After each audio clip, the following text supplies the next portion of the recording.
सभी लोग, वैसे आप सबको पता होगा कि जब भी किसी भी आदमी को पुलिस द्वारा अरेस्ट कर लिया जाता है, उसको 24 घंटे के अंदर मजिस्ट्रेट के पास जैसे तैसे प्रोड्यूस करना है।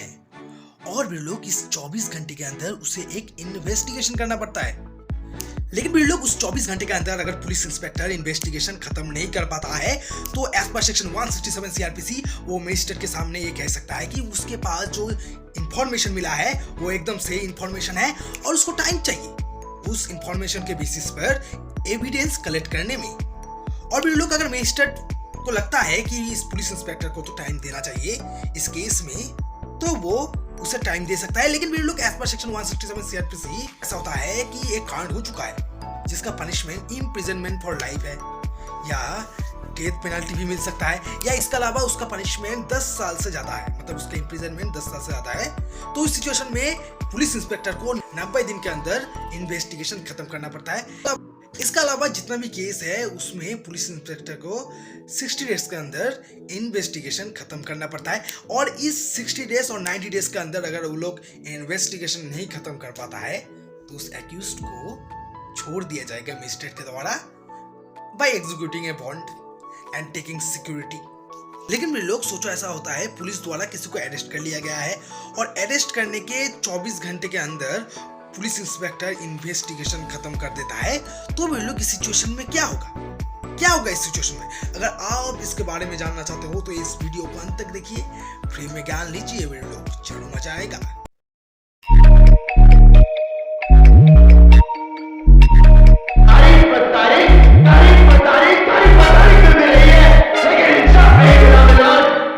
लोग सोचो, ऐसा होता है किसी केस में आपको ही अरेस्ट किया जाता है पुलिस के द्वारा, तो भी लोग सेक्शन 57 ऑफ सीआरपीसी के मुताबिक आपको 24 घंटे के अंदर मजिस्ट्रेट के पास प्रोड्यूस करना होगा।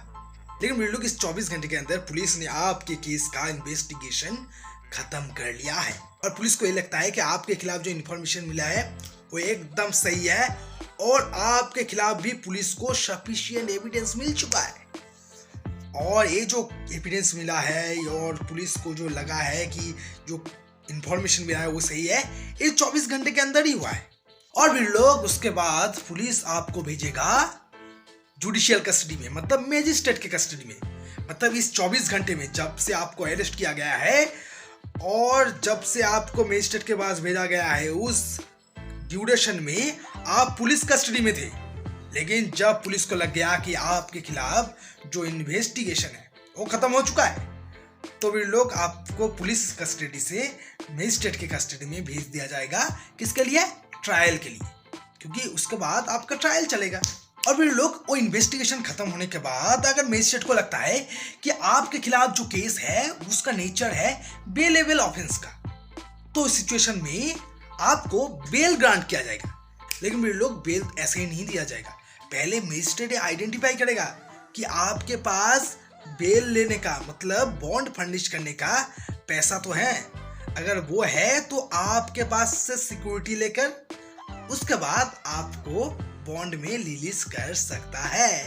लेकिन फिर लोग सोचो, ऐसा होता है कि मजिस्ट्रेट के पास आपको फॉरवर्ड कर दिया जाता है, मजिस्ट्रेट आपसे सिक्योरिटी लेकर आपको बेल देकर छोड़ भी देता है।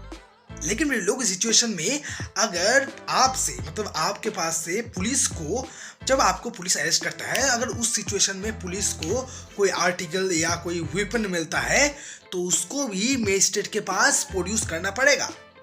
और भी लोग सेक्शन 170 सीआरपीसी के मुताबिक अगर पुलिस इंस्पेक्टर को ये लगता है कि पुलिस इंस्पेक्टर के पास जो आके किसी एक्यूज के खिलाफ कंप्लेन करता है, मतलब जो उस केस का कंप्लेनेंट होगा या उस केस में जो पुलिस इंस्पेक्टर के सामने आकर उस आदमी के खिलाफ स्टेटमेंट दिया है, अगर पुलिस इंस्पेक्टर को लगता है कि इस सिचुएशन में उन लोगों से भी बॉन्ड एग्जीक्यूट करना चाहिए तो वो भी एग्जीक्यूट कर सकता है पुलिस इंस्पेक्टर। लेकिन उसका मोटो क्या होगा? उसका मोटो ये होगा कि वो पर्सन जिसने कंप्लेन किया है या जिसने स्टेटमेंट दिया है वो जब भी उसको बुलाया जाए वो कोर्ट में आकर प्रोड्यूस हो जाए, या जब भी उसे कहा जाए तो उस आदमी के खिलाफ जिसके खिलाफ वो लोग कंप्लेन किया है या स्टेटमेंट दिया है उसके खिलाफ सही एविडेंस पुलिस के सामने लाकर प्रोड्यूस करे।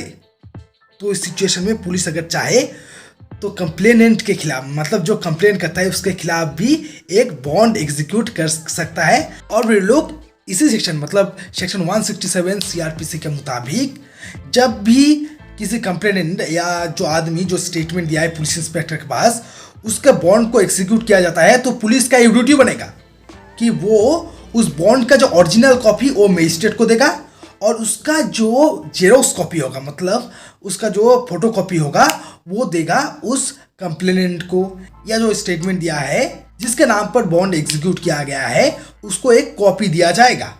सो वे लोग सेक्शन 170 सीआरपीसी के मुताबिक जब भी पुलिस इंस्पेक्टर 24 घंटे के अंदर किसी केस का इन्वेस्टिगेशन खत्म कर देता है, मतलब उसे लगता है कि इस केस का जो जो एविडेंस है सब उसको मिल गया है और वही सफिशिएंट है, तो उस सिचुएशन में वो ये कांड करेगा। मतलब वो पहले तो मजिस्ट्रेट के पास उस एक्यूज को भेजेगा और उसके बाद जो जो स्टेप है वो सब कुछ करेगा।